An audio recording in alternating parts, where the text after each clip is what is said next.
same page on that, but I promise I will follow up on that. And then, I don't know, Commissioner Fritz may want to talk about this too, but there's also the issue of RVs parking next to the parks. And the Transportation Department and Parks are working on solutions to that issue as well. And I finally want to just close, maybe I'll pass it over to Commissioner Fritz, if you, or, okay, we'll go back to the... Why is the resources? Okay. I came back from hunting. My RV was on the road less than 24 hours. I got green tagged and $140 ticket. In less than 24 hours. I came home from hunting, went to work the next day, and I came back, I was green tagged and ticket. Yeah. But other RVs that are... Questions are coming afterwards. Wait your turn for questions. So, just one thought. I just want to say this has been a very impressive presentation tonight. I want to thank everybody. But what really struck me was that property ownership map you put up right around 92nd and I-205. And I don't want to pick on other agencies, but there's a lot of ODOT property there. And I'm wondering, most of that was purchased for the Mount Hood Freeway, which isn't happening. So why can't some of that property be put into productive home ownership opportunities? Yeah. And I think that's something that we need to take a look at.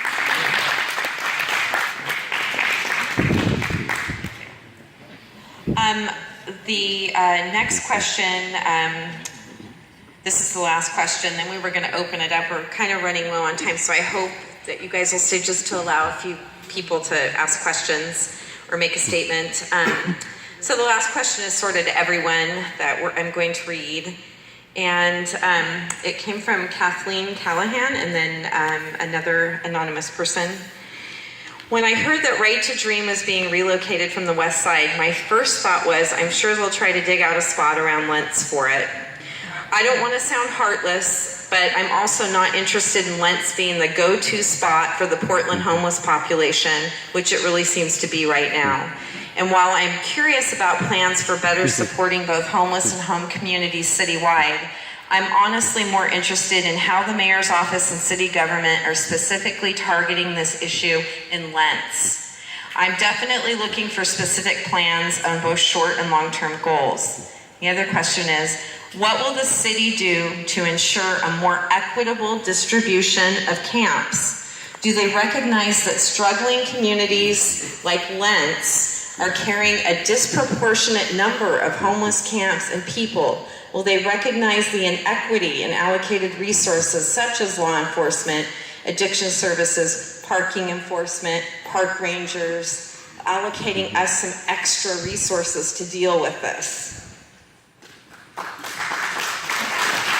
So the answer to the question is no and yes. No, there are conversations still continuing around R2D2. I am not here to make any news tonight by what that is, but I will tell you what it is not. There is no proposal for Lents with regard to R2D2. So you can take that tease to the bank. The second question about the equitable distribution, the answer is yes. We're looking for every part of this community that wants to step forward and help. And I know there are people all throughout the city that they understand the severity of this issue and they want to step up and help. And there have been a couple of notable conversations that have taken place just in recent weeks. The Kent Neighborhood Association had an open community vote. They voted to accept in their neighborhood a tiny home village. It's really an experiment that we're trying. We had a number of different architectural firms draw up designs that were then constructed. We even had students helping construct some of those designs. It's for a limited duration. There's a community neighbors agreement, and there was also an agreement that there would be some oversight by Catholic Charities. And so under those circumstances, the community was willing to step up. I had another conversation with the Overlook Neighborhood Association 2 weeks ago. They were newer to this particular conversation about maybe finding some sort of a compromise strategy, but they've expressed a lot of the same frustrations that you have expressed tonight. And so there is an effort ongoing for us to talk to different neighborhoods around the community. And we saw your heat map up here, and it speaks for itself. I don't want any one neighborhood to bear a disproportionate burden to solving the important problem that we're trying to solve around homelessness for the very reason you see exhibited here tonight. We are a compassionate community, and for the most part, we're a progressive community, and people want to do the right thing, but the bottom line is if you start putting all of the burden on one group of people, eventually the cost becomes too great for them and their families to bear. And you heard this young man stand up and say, listen, I'm compassionate, but I'm really concerned about my kids' safety and my kids' friends' safety, and if push comes to shove, I'm going to deal with it. And that's the line I'm worried about crossing, is when people say, you know what, I can't be compassionate anymore if the cost gets any higher. So I think my challenge as mayor is really to call on our better angels citywide and encourage more citywide participation in helping all of us solve what is clearly a deep and societal problem. And you've done your bit. And I want to say, I have heard you and I acknowledge you, so there will not be deliberate strategies that I will pursue to make the problem more exacerbated in this community. In fact, quite the contrary, I will work with you and your neighborhood leaders and other people in the community to see if there aren't some good common sense solutions to begin to address these problems in a more tangible and meaningful way for everybody here. That's my pledge to you tonight. What about putting them in your neighborhood? Spotlight there, it's a bit blind. Can we maybe turn the lights off? So thank you very much, everybody, for being here. Thank you for the Neighbourhood Association. You've done a fantastic job of pulling together the data and the presentation. I really appreciated the framing of everybody is suffering here, that there are concerns for people who are unhoused, and that we are a compassionate city, and you've really given much more than anybody should be asked to. Well, I was last here in this room a little over 2.5 years ago, and at that point the concern was mostly camping within Lents Park, and we had a discussion with Galina Burley, the Rangers manager, about what we could do to address that. It's very clear to me from the presentation tonight it's way worse than I knew, and that we do need to do some more about it. So I want to thank you and the neighbourhood for coming together and for caring about this. We are going to have 2 budget public meetings next week and the week after, on the 11th and the 18th. Last year in the October budget, I was able to get funding for 4 rangers for East Portland as a one-time ask. And one of the proposals that I'm asking for in this year's budget is to turn those temporary positions into full-time positions. That would be a cost of $363,760. Since I don't expect you to come out next week and the week afterwards, could you please raise your hand if you would like to have ongoing ranger present here in Lents? Thank you. Because we are committed to it, and actually Commissioner Fisher is not able to be here tonight, as you heard. He is continuing to dedicate money for 3 rangers for the natural areas along the Springwater corridor. I can, if you want to, go into the latest statistics of the reports from the rangers as far as where we know people are staying and where they're not. It does seem to be getting better, and that means we have to keep doing it, and we need to do more. So I very much appreciate this opportunity to hear your concerns, see your concerns, and let you know that we are going to do things about it. We're going to do as many things as we can. You know, just no parking overnight signs like they have all over Westmoreland Park. Yeah. We've been asking for that for a year. PBOT and enforcement. No parking overnight in the residential along the park. We'd go so far. I swear I was going to get that out there, Patty. Okay, so we have an open time. We don't have a lot of time. I know you guys have to go, but Natalie and her family were featured in the film, and she wanted to speak tonight. She has a sore throat, right? Are you able to? Do you think you want to maybe say something? You said you wanted to say something to the mayor. Yes. And I want to acknowledge how brave you are for doing this. Sorry, I'm ill today, and I've been ill recently. I just came up here because I'm asking for help. Every time I walk home from school, I walk home from the Max station right there, and I don't feel safe walking home. When I'm walking home, I'm looking back, forth, side to side. I'm scared of when people pass by me or they're walking behind me, because I don't know if they're gonna do something to me. I just don't feel safe walking home. And behind my house, there has been camps there. And my little brother sometimes just can't sleep at night. He refuses to sleep alone. He refuses to sleep without a nightlight. He doesn't feel safe either when he's in our house. And I used to be able to walk around the neighborhood with my friends, and we'd be able to just walk around several times talking without a care in the world. And now we can't do that because we're scared of the people back there. So I'm really just asking for help, because I'd really like that sense of security back. Thank you. Okay, so can we take a couple of audience questions? Would that be okay? Okay. So I'd like to start, Joanne, do you have?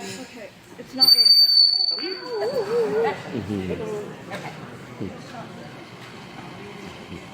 Oh, okay, there you go. Okay, this was a comment that was given to me by somebody in the audience, so out of respect for her and her situation, I thought I'd share it with her because it's actually pretty sad. I just wanted to let people of Lents know that not all of us out here are as bad as you seem to portray us. I lost my home and everything I own with my elderly mother. We landed up here in a tent with nowhere else to go. My mother could not walk, was incontinent. We begged, pleaded for assistance from several places to help us with no result. On November 8th, 2016, I lost my mother in our tent. If we could have received some help to take us back inside, she would still be alive today. And I think that's pretty heartbreaking, and that needed to be said. And then, of course, in the question that makes me come up with, and probably should be brought up at the end, it's a rhetorical question, is there was a liberation theologist who once said, when I gave food to the hungry, they called me a saint. When I asked why people were hungry, they called me a communist. So I would say the same thing. We could paraphrase it and say, when I gave tents to the homeless, they called me a saint. When I asked why people were living in tents, they called me a communist. Thank you. Okay, so we were going to take people in the front rows if they want to line up and come up. They have a statement to make.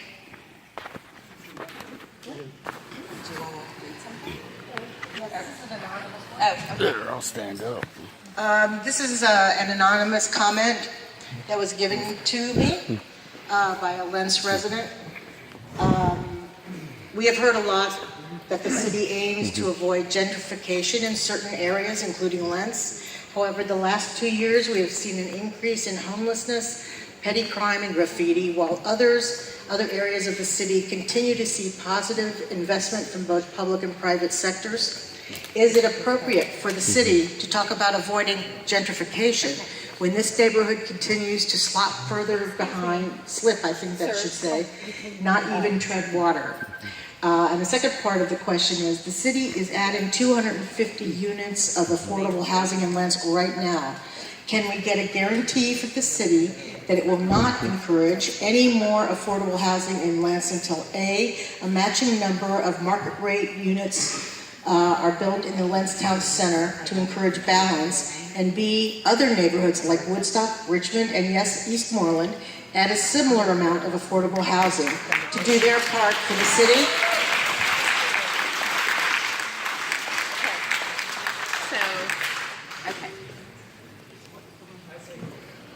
So I obviously can't sit here and agree to that particular strategy tonight, except to say this, and maybe I'm repeating myself.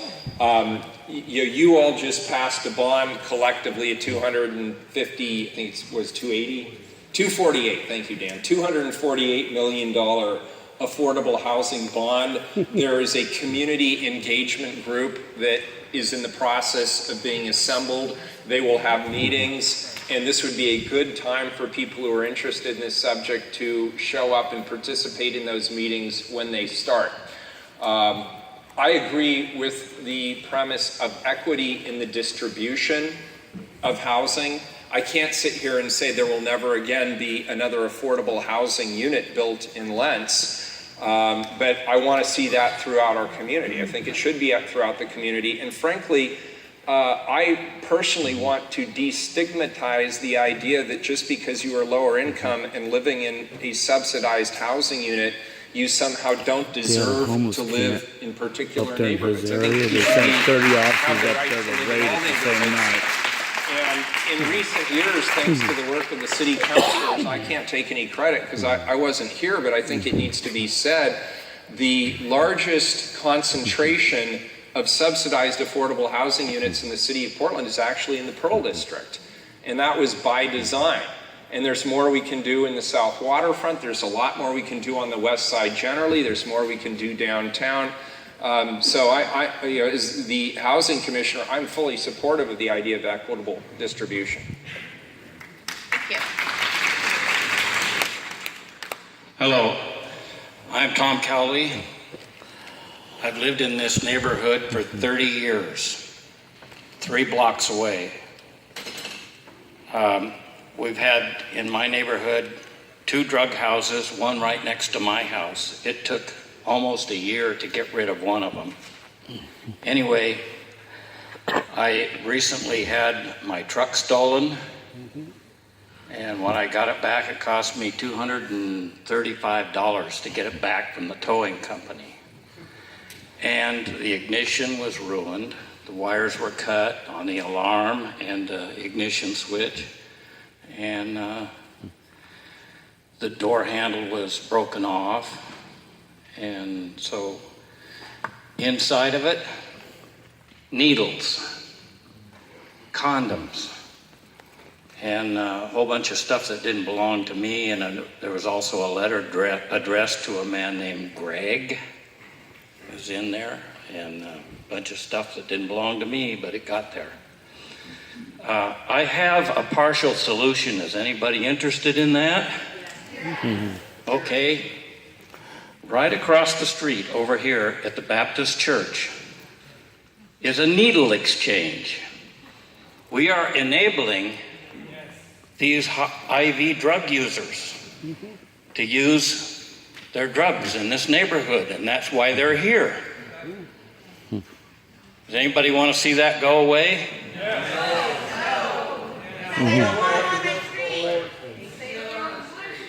Okay, so Well, let's park it in your driveway. So thank you. We're going to have to move on. So we're trying to limit the comments to just a minute or so. So, sir, did you want to make a comment?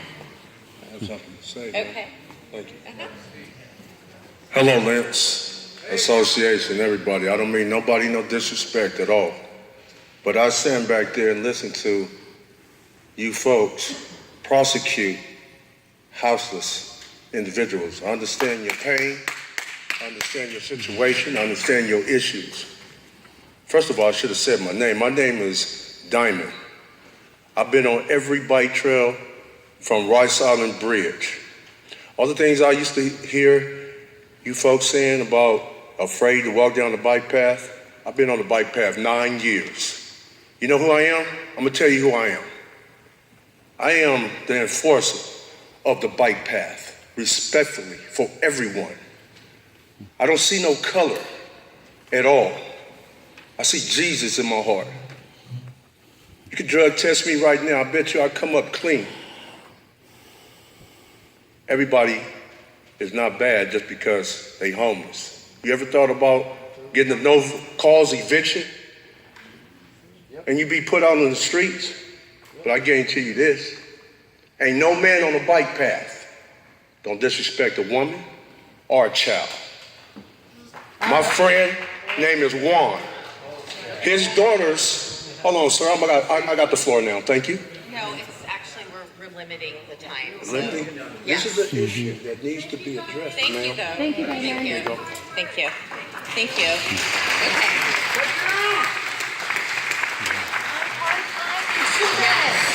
Everybody, we're timing it for 2 minutes.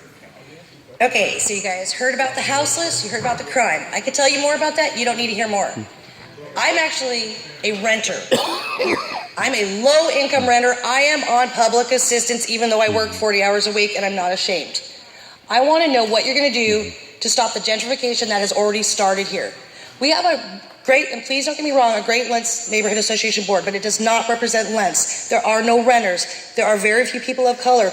We need somebody who's going to really look at Lents, all the people in Lents, not just the homeowners. What are you going to do to help stop the gentrification that is already starting? I don't know. Okay, if more comments then.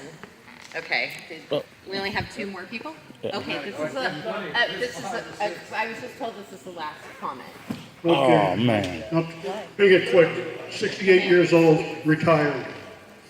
And I made 14 states, 5,500 miles Mine's less than a last minute. July. From here to Chicago, 84, 80, and back.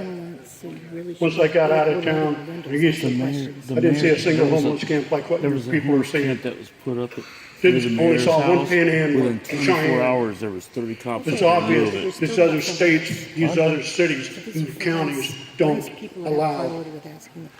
Now, let's talk police real quick. Christmas Eve, a few years back, breaking news. All right. 5:30, 2 kids dead, okay? Mom's missing, dad's missing, a 3rd kid's missing. I told the wife, I gotta go to the precinct. I went to the precinct down here in MLK. I said, there's breaking news, I need to talk to a police officer or a detective.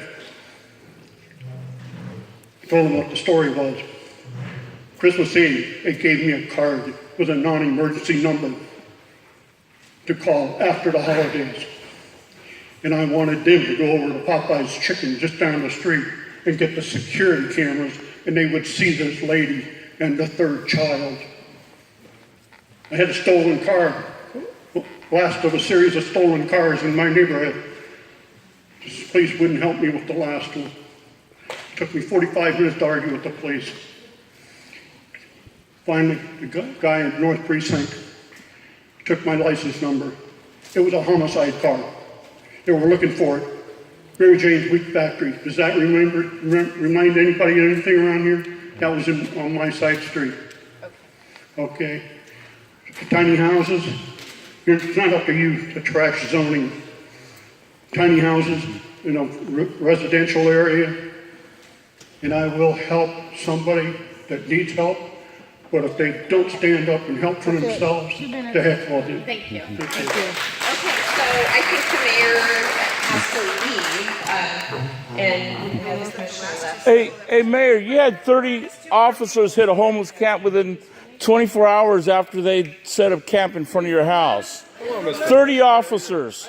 And a 17-year-old black individual was hospitalized. What do you have to say about that? I asked you not to do this.